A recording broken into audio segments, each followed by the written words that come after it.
Hello, hello, hello.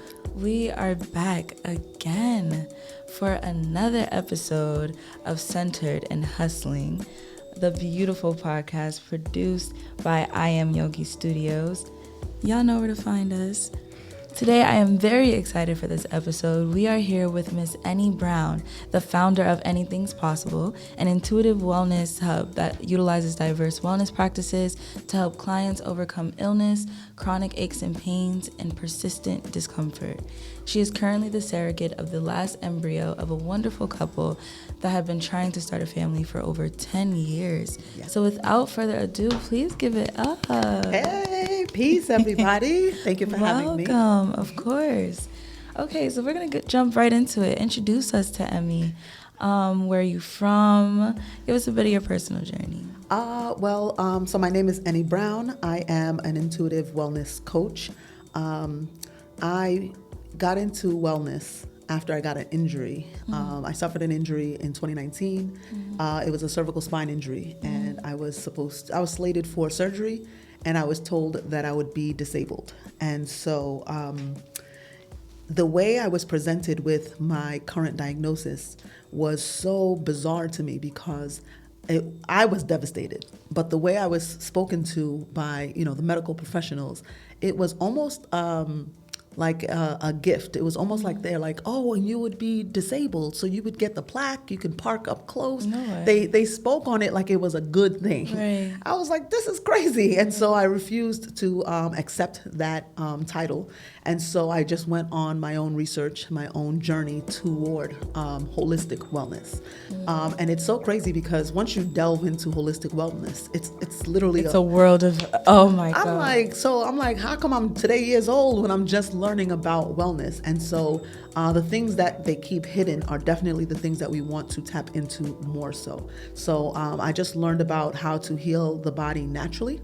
And it's one thing to learn about something. It's another thing to put it into practice. Right. And so I definitely put it into practice. And not only has it worked for me, I healed myself from a cervical spine injury. I utilized my knowledge to help others. And once I saw, because of course you first start with family and friends. And so once I had friends and family that were overcoming chronic aches and pains, diagnosis, gout, lupus, all these things, I'm like, oh, this works. It's not just for, because I was centered in, cervical spine regeneration. And so for myself, but once I got into it more, I'm like, wellness is universal. And so I was able to use the modalities on friends and family. And then when I saw that they were becoming more well, that's when I started my brand, Anything's Possible. And it's basically, it's up from there because I found that I love to help people heal themselves. And when I first started, it was kind of like, oh, I'm going to do this for you and I'm going to show you this. And then I've evolved to a place where I'm learning like, no, healing is what you do for yourself. I can just give you the tips, guide you along that way. Mm-hmm. And I hear you have a little documentary coming out. Yes. Let us know. So we are filming the journey. It's called The Last Embryo because in fact, like as I was telling you, my friends that I am caring for, they've been trying to conceive, they've been trying to have a baby for over 10 years. And they've been using multiple embryos, and then they were down to their last one when they decided to go with a surrogate. So we are capturing that journey, that story, and basically the journey through surrogacy and how to do surrogacy with ease, I'll say. Because of course there's challenging moments, but the overall journey has been one of ease and one of enjoyment. And so I definitely want to capture that in this documentary called The Last Embryo. It's coming soon. When you follow us on socials, you'll definitely get all the details for that. And what you'll find in it is one of the modalities that I was using for my wellness, which is I Am Yogi Studios. I Am Yogi Studios has transformed my life in so many ways. I used to be a gym girl in the gym, lifting and doing the cardio. Even though I didn't love it, I was in it because I know working out is beneficial for our wellness. And then I was led to stop going to the gym and to start yoga. And I feel more strong doing yoga than I did lifting weights. It is, I can't even find enough words to describe how yoga can transform your physical vessel. Because not only do I feel physically strong, my breath work is amazing now. I could take deep breaths. I could take deep, steady breaths. And this is something I'm saying it like, and it sounds like nothing, but the average person on the street, they breathe shallow. Yeah. And that's part of why illness is so prevalent. We're not even bringing enough oxygen into our vessel to do what it needs to do. And so just to take a deep breath is enough on its own. But I Am Yogi Studios has, it's just elevated my wellness. I'll say that. And so I love the owner, Lisa. I love you, girl. Yeah, she is so tremendous because one thing about Lisa, she is going to push you. Yes, I told her that so many times. And I'm like, damn, I didn't even know I could do the things that she makes us do. And so it's just such a wonderful environment, and it's Black owned. So you see her, you see yourself, and it's just been a tremendous gift. Finding I Am Yogi Studios has been a gift, and I'm grateful for it. So yes. Shout out to Lisa. If you don't follow I Am Yogi on social media, it is I Am YOGI Studios on all platforms. Get in tune. Period. Oh my God, that was a beautiful sentiment because you mentioned lupus, and that is something that actually my mother suffers from, SLE form of lupus, which is one of the most chronic. And my brother and I are more of the holistic people and seeking things that are not pharmaceutical, and more so pure and what's been given to us from God's earth. And so we try and put her on to like kind of Dr. Sebi type of ways of wellness. Yes, and I could tell that you are on your wellness journey as well because it shows in your skin. It shows in your brightness, like you're glowing. And that's something that, there's so many beautiful side effects of wellness. You know, you do it because you want to feel well, you want to be good. But then you start to have all this energy, you start to look amazing. I'm like, this is everything. Oh, yo, she good. Yeah. Well, thank you for that.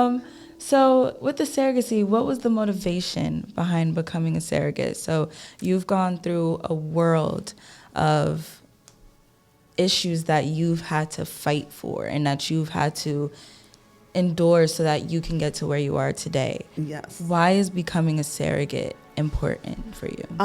So surrogacy was something that when I followed my intuition, it led me straight to it. So I've had a close friend since, for a long time, over 20 years, that was struggling with infertility issues. And that's another thing. I had no idea about the whole world of infertility because that is a whole, another thing. And so I kind of observed her from afar, but always tried to mind my business because I know the way society views infertility, it's almost like they are shameful toward the women who are suffering from infertility issues. So I just kind of like was minding my business and from, standing off from afar. But I had this intuitive thought while I was observing that, she should just maybe like get a surrogate and I would just carry the baby for her. I literally said that out loud maybe a year or two before this whole journey started. And so that's one thing that I am a firm believer of. What we say out of our mouths will manifest. Power. Yes, and it'll manifest in a particular way. And because we're not conscious, it manifests how it manifests. But if you're intentional with the words that you're using, they will manifest in the way that you desire them to manifest. And so that had happened. And then she was always trying to conceive, trying to start her family on her own. And, who can't respect that? So we just, like I said, I was just observing from afar. And then finally, because of all the medical and IVF world, she had like eggs, she had embryos made from those eggs, like all these things that went over my head. Then I guess she was down to her last embryo. And so she had tried many, many, many rounds, over 10 years of IVF tries and embryos produced and egg retrievals and all those things. And they were finally down to their last one. And then she made the decision that she's not going to try to put it in her body. She's going to try to get a surrogate. And so she put it in our girlfriend group chat. And as soon as I read that text from the group chat, my spirit jumped out of my body and said, Eni, do that. And it was so bizarre because I was like, that don't even make sense. Like it was such an overwhelming desire to do. So much so that I even ignored myself. I was like, I'm bugging. And then I just kind of went about my way. But then my spirit wouldn't leave that alone. It said, I am the healthiest person I know. And in order to achieve this in a successful way, we need a healthy vessel. And so this is a task that my spirit called for me to do and gave me specific instructions, because it wasn't only do that, it was do it and have a natural birth, which frightened me because I have a son, I have a child, I'm a mom, and I had my son in hospital, with an epidural and everything. Right. And so I had a regular hospital birth that was fine. I had no issue. So I wasn't even privy to like the knowledge that women are suffering, especially Black women in hospitals giving birth. That was all over my head because I've never experienced it. And so now to be called to do a surrogacy journey and to do it naturally, it was a lot. But, I sat with it, I meditated on it, I advised with my spiritual advisor, and then I decided that I was going to follow my intuition. As scary as that seemed. It's not scary now. At the time, I was definitely afraid. And when I sat with the fear, I realized all the fear was projected. It was societal fear. I wasn't personally afraid. But the way society makes pregnancy an ailment. This is a natural occurrence that is supposed to be easy and beautiful, but society makes it like this big thing, this big to do. So that, that was showing up in me. And so once I was able to release that, taking on this journey was exciting. Taking on this journey was, it's so fulfilling because although I'm giving this beautiful gift to this couple, I'm getting gifted with so many gems along this journey. I've transformed so much since taking on this surrogacy journey that I feel fully rewarded already for doing this task. Oh my God. You spoke about kind of the step-by-step journey, having that overwhelming feeling of like, this is what I want to do, but not quite understanding where that's coming from, but going through what was necessary to understand it and to learn about it. I think that's something that is wellness and is very important when talking about wellness and having a relationship with yourself. So what would your definition of wellness be? I love that, and I agree 100%. My definition of wellness is personalized. Your wellness journey is never going to look like anybody around you. You can pick up some of their modalities, you can hit the gym with your friend, you can go to yoga classes with your friends, but the journey is so personalized. And so that's what wellness means to me. It means your own personal journey. And who else can write your personal journey? Nobody. And so you have to be an active member in your own wellness. And I think that's something that more people... So you mentioned the transformation that you faced during this journey. And I think that's a perspective that may not be even thought about really when thinking about surrogacy. And how it affects the surrogate specifically. So in what ways has this journey kind of helped you evolve as a woman? That's a wonderful question, because that's one of the biggest gifts that I feel that I've received from this journey. Because I was taking on the surrogacy journey, I became more intentional with everything I'm doing. And when I started, it was so hard. The distractions was it was insane the way that society has distractions in place.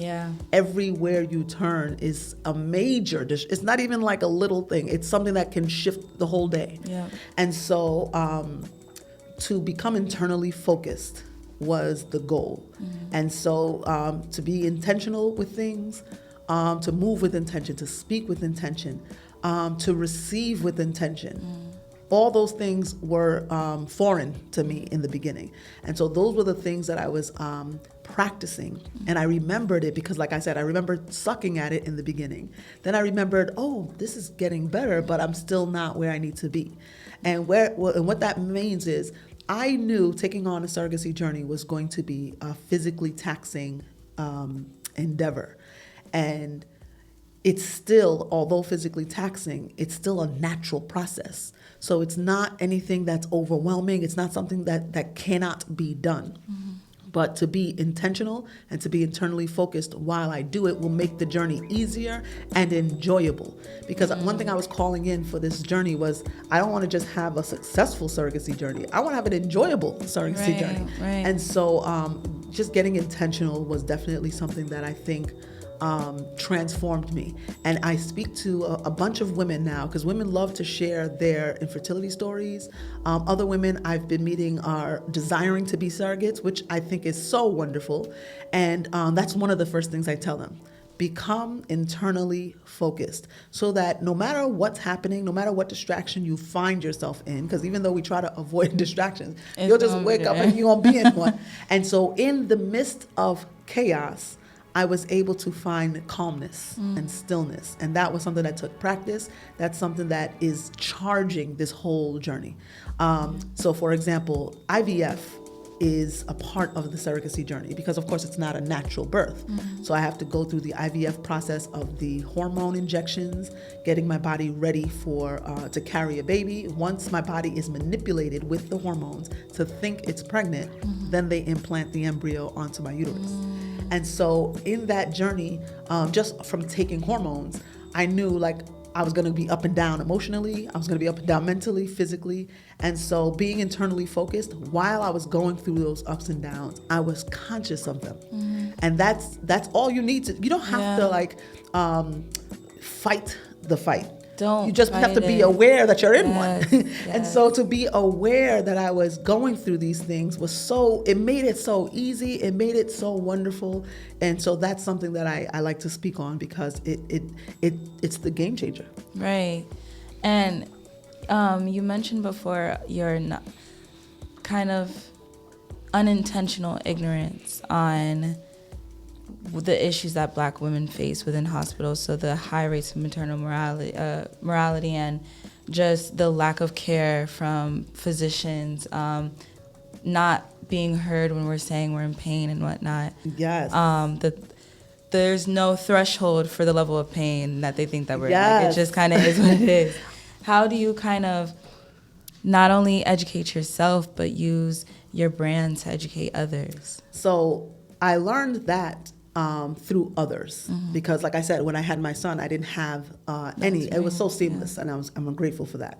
But once I realized, like this medical industry, even the pharmaceutical industry, is not champion behind. They don't champion behind melanated women. But I think I evaded that whole thing by doing a home birth, by doing a natural birth, because we are having my niece, I call her my friend's child, naturally. We're not doing it in a hospital. And that completely evades all of that. But in hospitals, and I've heard tremendous horror stories, and I'll give you one really quickly because it's so recent. I had a really close friend that just gave birth. And one thing that I've been reading about and hearing about is that when it comes to melanated women, they will tell you in a hospital that you're at risk for, all these things, and that they are promoting C-sections. Yeah. So I've heard that. Yes, too, yeah. Black women are given C-sections. I think they said 25% more. I believe it's more than that. 25% more. I believe than like other races. Wow. But I believe it's more than that because just from the people that I've interacted with, literally almost all of them have had C-sections. And so the most recent one, she had a C-section against her will because she did not want one, and she expressed that the whole pregnancy. But then of course they don't care what you're saying through the pregnancy. It's at the hospital when they told her, oh, the baby's at risk. And of course that statement alone is going to put you fear. Exactly. And so she went along and allowed the C-section. And when they cut her, they cut the baby's cheek. They cut so deep. And she, from the other end, is not knowing what's happening in the real time moment. But she saw a bunch of other doctors and a bunch of other nurses rush into the room, patting the doctor down with towels. Like, that sounds like a movie. The doctor down. Like the doctor was sweating bullets. So they were like patting her down to calm her down while she's in the doctor down. Yeah.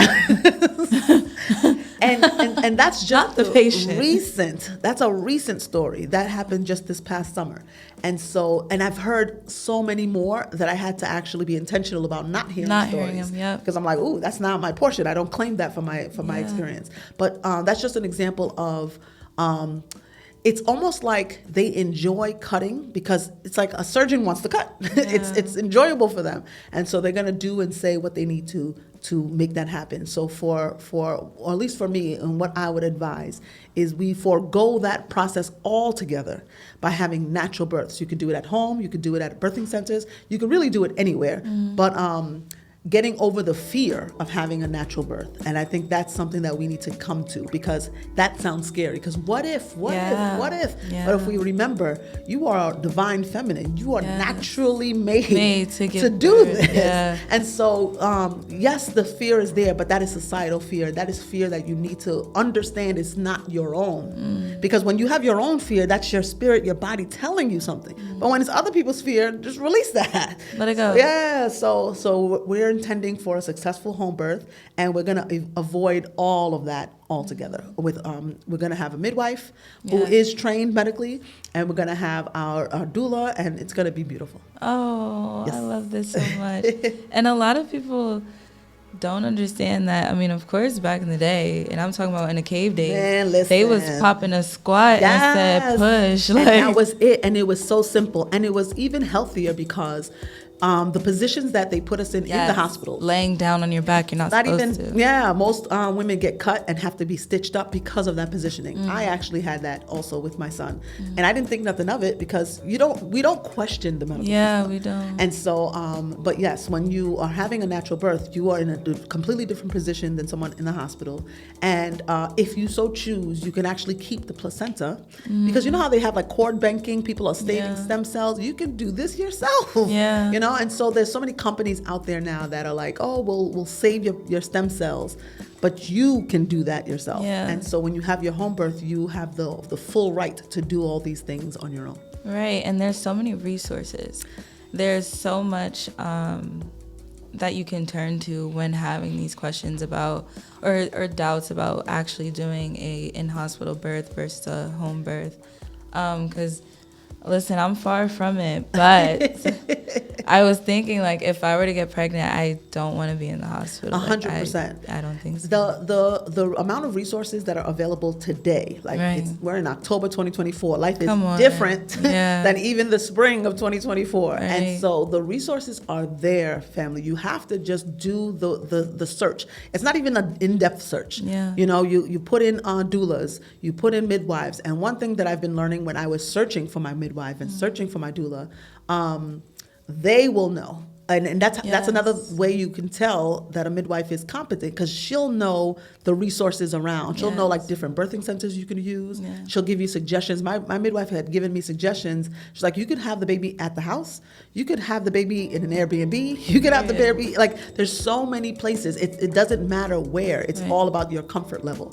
And so once I started to do the research, it opened up so much because the information is out there. You just have to tap into it.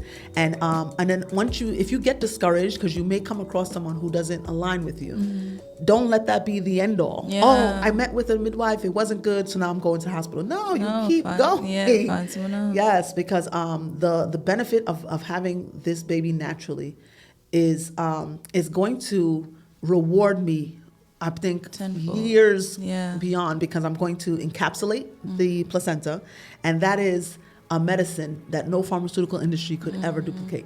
Yeah, they can't duplicate us. Right. And I want to tie it back into your point that you said earlier about the specific wellness journey that you've been on, and being able to take in, research, understand, learn, and then follow your intuition. Go with where your spirit has led you. 100%. And it's very important to remind ladies, like, if this is a specific journey that you would like to go on, do not compare anyone else's journey to yours. 100%. Because regardless of what you may have heard, it's good to kind of have like it in a back burner, like, oh, okay, this may be a possibility, like I've heard about this.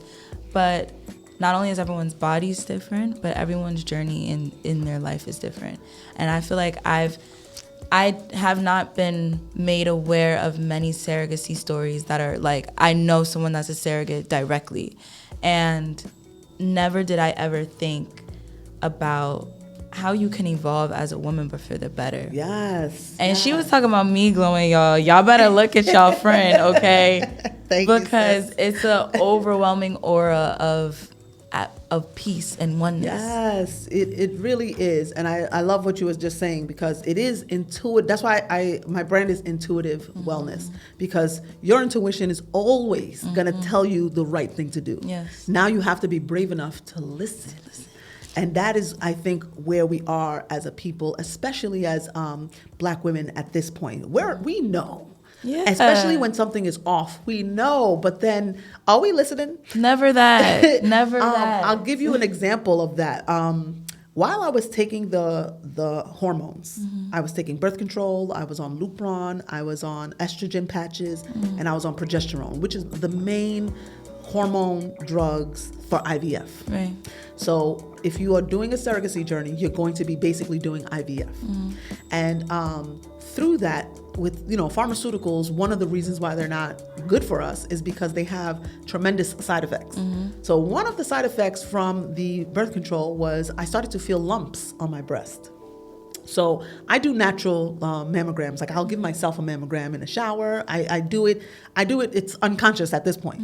And so just in doing it one day, I wasn't looking for it. I was just doing it because that's what I do. I noticed a lump on my breast. There was actually 3 on one breast and 2 on the other since starting the hormones.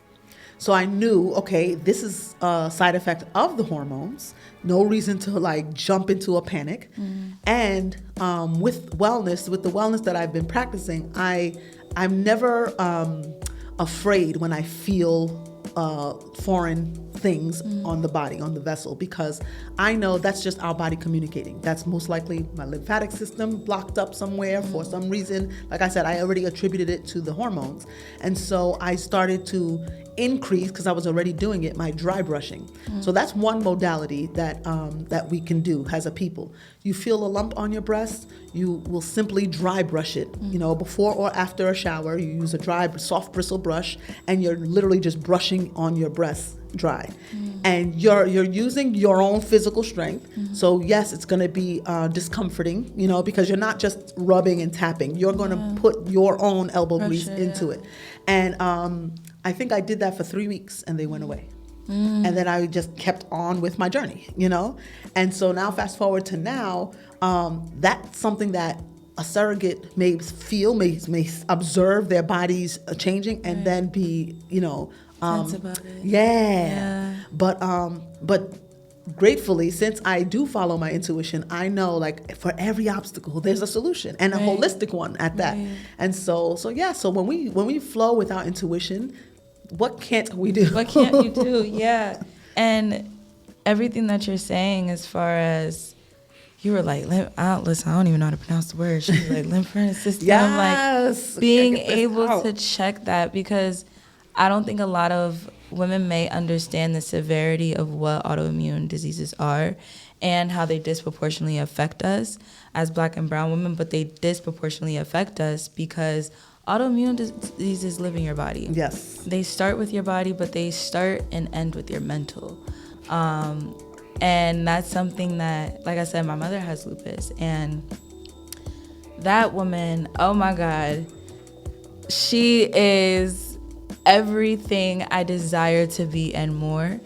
And just the way that she used to tear the streets of Wall Street up, her journey, she has a story, but she took on a lot. Right. And I don't think within that story of hers did she find her voice per se. Did she find how to take care of herself and keep herself level in a surrounding where nothing surrounding you is actually just one with the earth. Right, Like you have to right. find out how to. I love that, and shout out to your mom, because Period, mommy, I love you. One thing what came up for me when you were just saying that is the simplest fix I could think, or remedy. I don't want to say fix. The simplest remedy I could think of that common story, because most women we're like numb to our own issues, but we are, goddesses in the street. We have to believe it ourselves. We have to talk to ourselves. We have to affirm ourselves. So like for your mom, one thing I would advise her to do is to start affirming to herself 3, whenever she remembers, because there's no set time. Like we don't have to put pressure, we don't have to add another to-do to our list. Whenever you remember, oh, I need to affirm myself, then you do it when you remember. And so she would affirm herself, I'm healing in real time. I release the lupus diagnosis that I was given.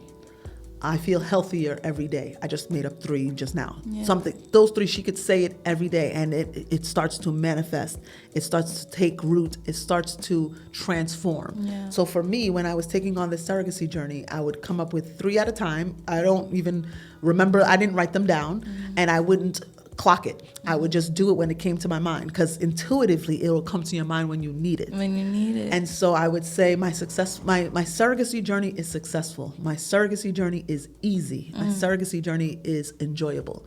And literally, even on the hard days, I would say it, and it's hard. It's a hard day, but it feels okay. Right. And so I think with that, when we find ourselves drowning in society's BS or drowning in our own BS, because sometimes it be us that makes we dig ourselves out with our tongue, with our affirmations. And so Yes. I hope you heard that, mommy. And so you're mentioning the challenges, right?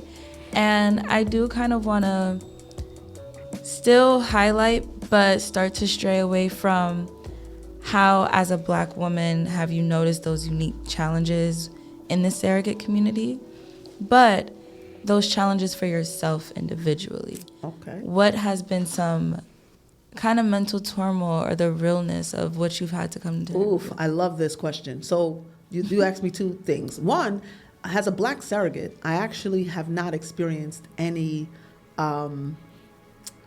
different treatment. Because I know surrogacy as a whole is something that is revered. They're grateful. So that's what I thought, that's what I expected, and that's what I experienced. So I didn't necessarily feel that. But now, as a Black surrogate in society, as a Black woman that's pregnant in society, especially a single woman, there are I'm going to try to find my words. It's like unspoken societal pressure or unspoken societal shame that is present, that I started to feel. I was like, why am I feeling some type of way? Like, for example, if I walked into a grocery store being pregnant, maybe I'm with my son or not with my son, I would feel shame or embarrassment, if you will. I'm trying to find my words, because it might not even be those 2, but in the energy of those 2. Just from going around, because it's almost like, where's your partner?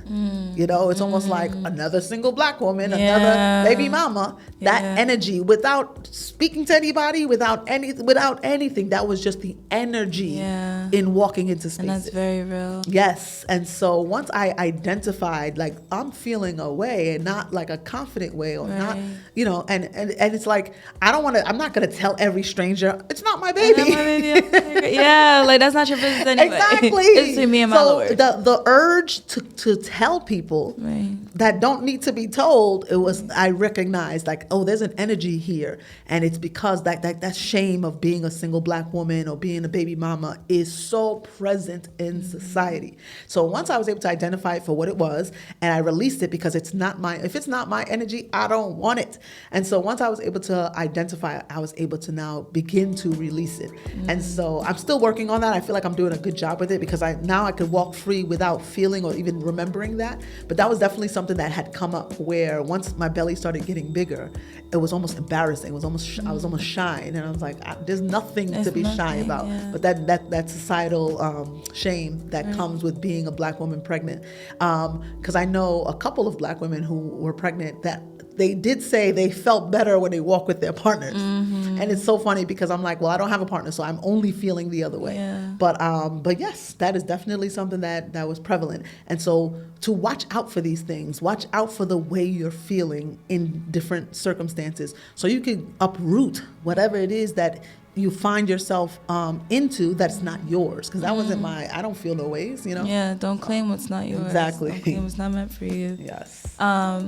And I think this may be a question that a lot of unintentional, ignorant people, me being one of them, might think about when you hear surrogacy. How do you prepare emotionally for the moment that you hand over the baby? Wonderful question. And this is definitely the question I get the most. Yeah, oh my God, of course it is. People are like, wait, so like you gonna give birth to him, right?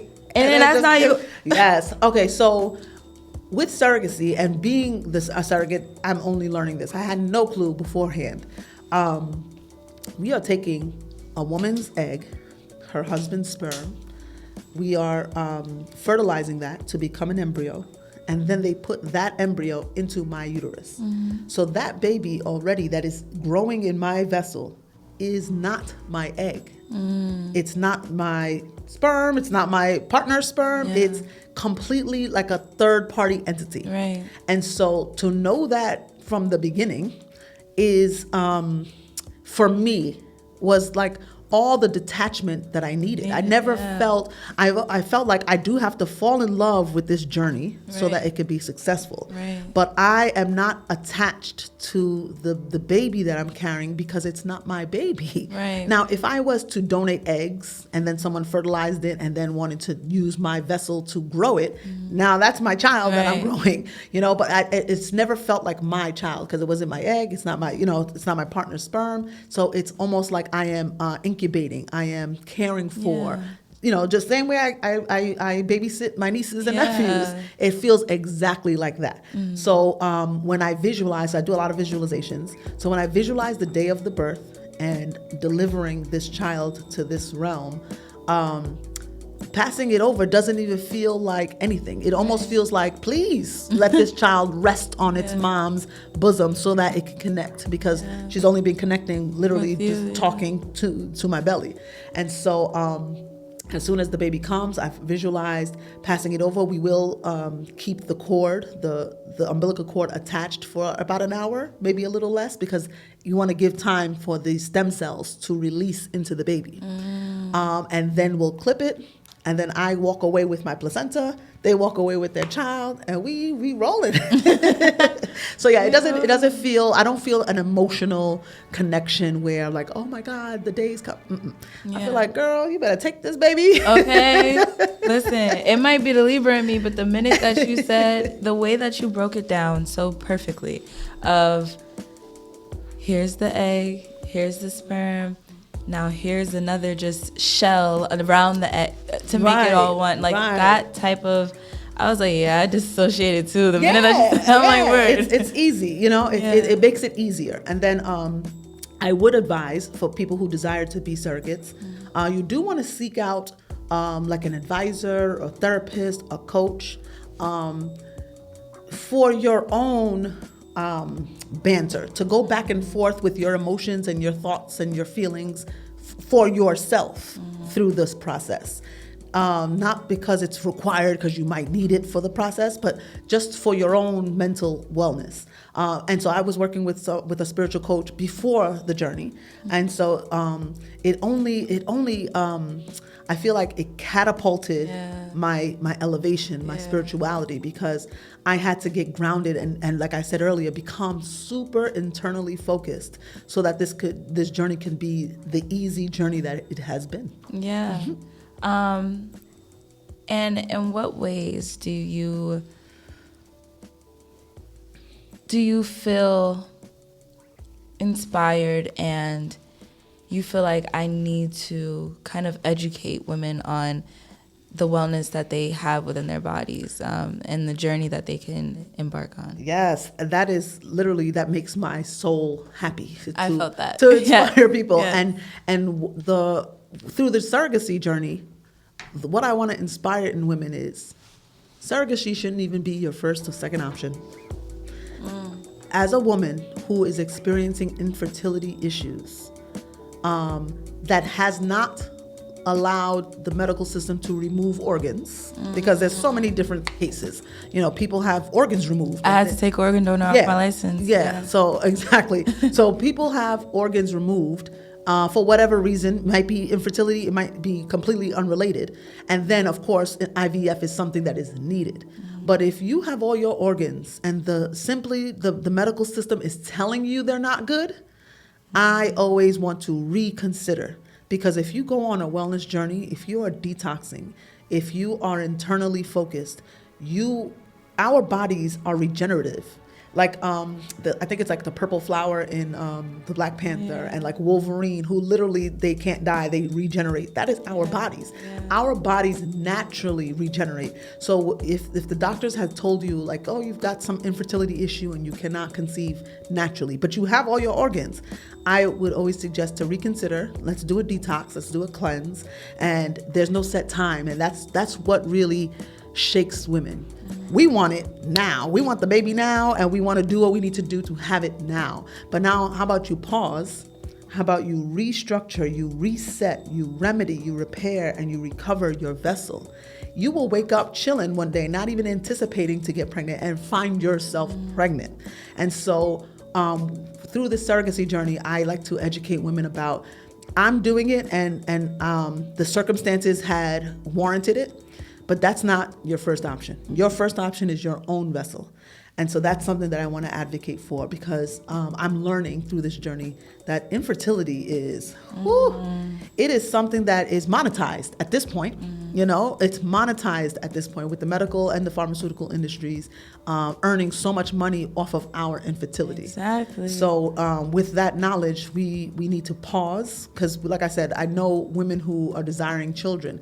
They want that child yesterday. Right. And so, but if we took time to pause and don't fall for the societal hype of you're 40, it's a geriatric pregnancy, it's a high risk pregnancy, that's all cap. I tell people that every day. No rush to do this, because one thing that's happening that I'm noticing too is lots of women are freezing their eggs. Now I'm thinking, why would you take your eggs from its natural, authentic storage, which is your ovaries, and put it in an artificial storage, which is the freezer? Like, why would we do that? Because society scares us to think that we're not capable of taking care of our own vessel. And we fall for it. And we conform to that. Yeah. And so mind you, when they do that, when they retrieve eggs, that's not an easy process. You're taking drugs just to retrieve eggs. Those drugs have side effects on your body. Like, it's a whole world. So I always advocate for women. I want to teach us that although surrogacy is an option and a beautiful one, your own vessel, your own natural capabilities is what is the first go-to. Yeah. And you have to be patient with that, because that might not be in 1 year. It might take you 2 years to recover your body to become fertile again. So yeah. Yeah, there's no place better than home. That part. Okay.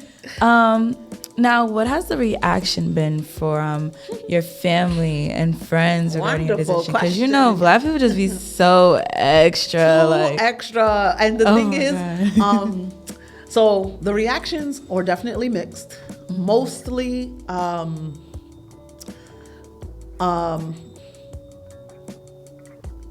not pleased. And I'll start with my mother. My mother is a Nigerian. Oh, you said it. There you go, y'all. You already know. You get it, y'all. Like, yay, what is this? She went off. But the thing is, and this is what I've learned through my own journey of being internally focused, because when you're internally focused, you're focused on you, and no matter what reaction others have, you still are you. My mother was having a fit, And the thing is, instead of trying to convince her that, this is the right thing to do, it's divine. I had the intuitive thought to do it. No one convinced me to. Instead of trying to convince my mother that this was a good thing, I allowed her to be upset. Okay. Let people be how they want to be. Let them feel the feelings that they want to feel, because it's not my job or responsibility to see, why is my mom so unhappy with it? Is it because society is telling her it's scary? Is it because that's not even my function to worry about what's the reason. I allow my mother to not be okay with this journey and love her through it, talk to her through it, and still be, So this whole time, my mother was not happy with it.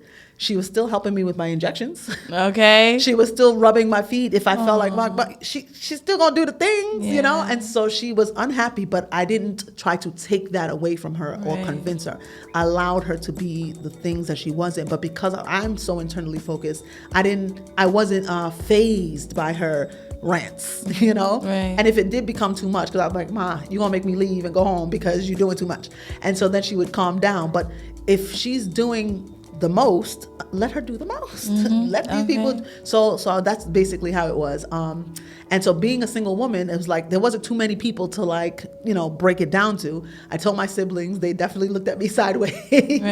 But my mother was like the biggest one, where she was just like, don't do it. This is not good. Blah blah blah. But like I said, allowing her to feel the way she feels, and she still does. She's still in this moment is feeling all the feels, and she's allowed to. And once the child comes, she's going to have her own detachment, because she's like, that's my grandbaby. She's always saying that. I'm like, Ma, really, it's Mommy not. baby. But, right. And so she'll have her own detachment that she's got to go through. But I know that I'm good. And that's what's most important, because we really have to take care of our own selves. Yeah. And worrying about what other people are thinking and feeling, even though we love them, is not, at least for me, it's not my function. Yeah.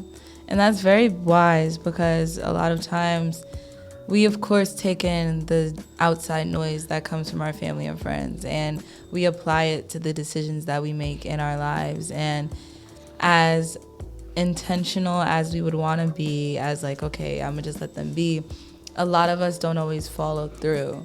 And so it is very important to have that type of distance and have that understanding that, listen, you live how you live, I live how I live, but I still love you, boo. Right. I still love you. Exactly. And that's why one of the first things I had to do was become internally focused. And that's what I teach clients. That's what I literally lead with that.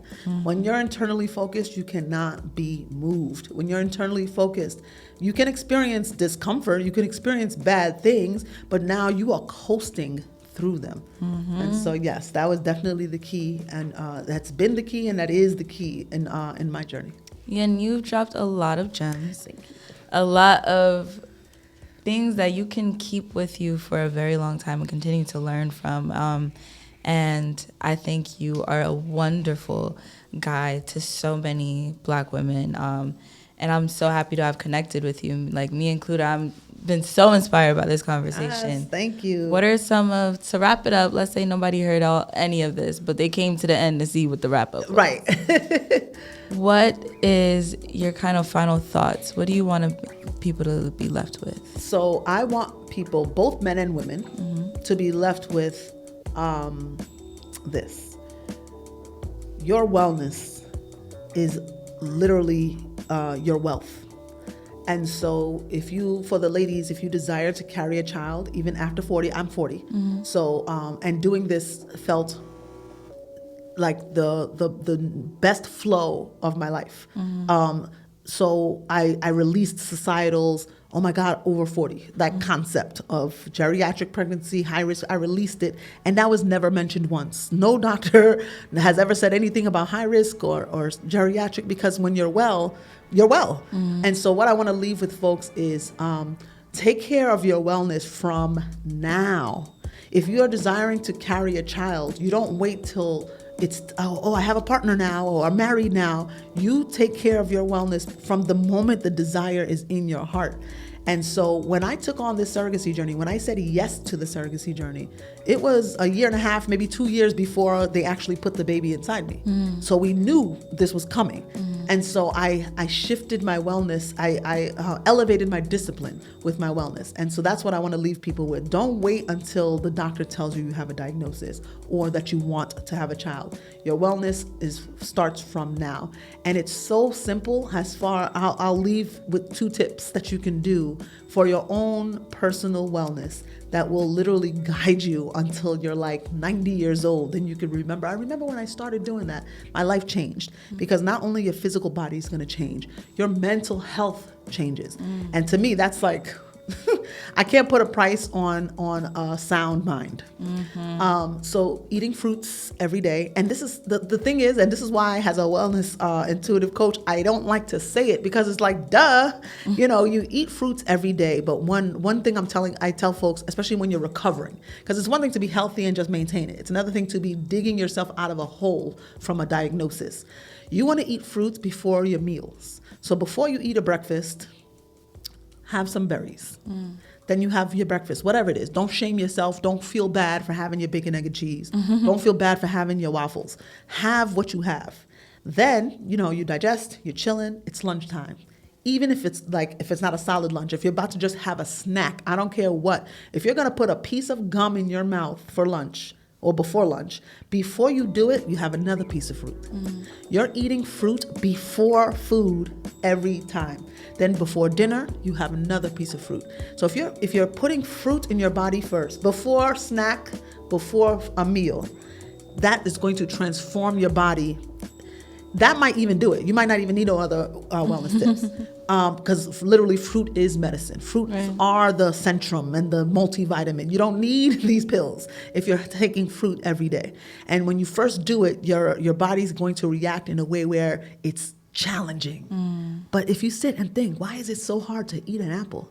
It's not. It's like it's so mental and it's so social. It's societal. So eating fruits before a meal, that's the one tip I'm going to leave folks with. That's the one thing I was doing when I took on the journey before I got to where I'm at now.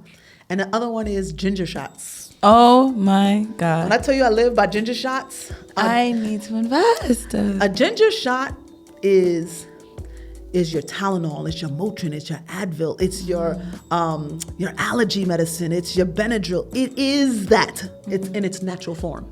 It is if you're constipated, it's that. If you are feeling depressed, it's that.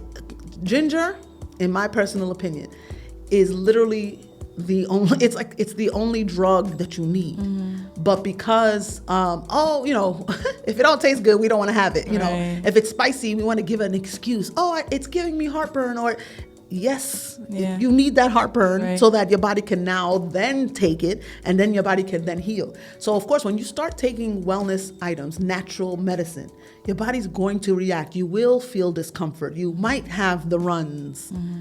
Suck it up and push past it, because you're not gonna have the runs forever. You might have the runs for 2 weeks, but we literally as a people can't even go 2 weeks of discomfort before we stop. So I suggest to people, those are the 2 wellness tips I would want to leave you with, so that you can transform your body from now.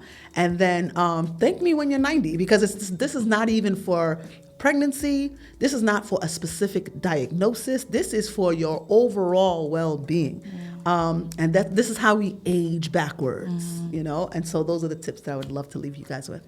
I hope y'all had a pen and paper writing that down, but you can always come back here and hear it again. Now, hold on, wait. How many ginger shots a day? Oh, good question. So it depends on what's going on. And this is why it's intuitive wellness, because if you pay attention, your body will tell you. Yeah. So for me, when I first started my journey, I was still recovering from my cervical spine injury. I was pretty healthy besides that. So I would take 1 ginger shot a day. But then there's times where I got my son from school, he's coughing, and because these kids will come with a booger every day. And so with picking up my son, like when school time starts, I would take 2. I would throw some cayenne pepper into my ginger shots and take it. But I'm not a fan of mixing. I'm not a fan of mixing too many things. But I will throw some cayenne into that ginger. And then in the summertime, I would take maybe half because ginger will heat up the body. So I would take like maybe half of a ginger shot. And then maybe I would finish the other half at nighttime. Maybe I won't. But it's all intuitive, because one thing about it, when you start the fruits before the meals, when you start the ginger shots every day, your body will talk to you louder, and your body will tell you which fruit to have. Sometimes you're like, oh, which fruit? First, when you first start, have whatever you like. Right. But then your body will start telling you, you need some grapes, you need some this, you need some, and it'll be fruit you don't even like. Because I despise raspberries. I just don't like the texture in my mouth, but my body calls for it. And then I'm like, rolling my eyes, eating a raspberry, because I know that's what my body needs. Right. Your body will talk to you and tell you how much ginger to take. But you could just start off with 1 shot a day. Okay, y'all. That was beautiful. Thank you. Thank you so much. Thank you for having me. Oh my God, this has been a blessing. Thank you for your wisdom. And, drop your socials. Tell people where they can follow you. So my name again is Eni Brown. I founded Anything's Possible. That's with E-N-I. Anything's Possible, things with an S. So I'll spell it out. ENITHINGSPOSSIBLE. That's my name on all platforms. You could book a consultation with me on my website, anythingspossible.com. We can break down your lifestyle, your eating habits, all the things, and then come up with a wellness plan, because that's basically what it is. Everyone needs their own wellness plan to move forward and to thrive in this matrix that we are living in. And so you can find me there, and don't be shy to reach out, because I love talking to people. Yes. Y'all, me and my mama gonna go ahead and hit that link in the bio. Go ahead to that website. Yes. Thank you so much. Thank you. I appreciate it. Much love to everybody. And that is another wonderful episode of Centered and Hustling. See y'all next time.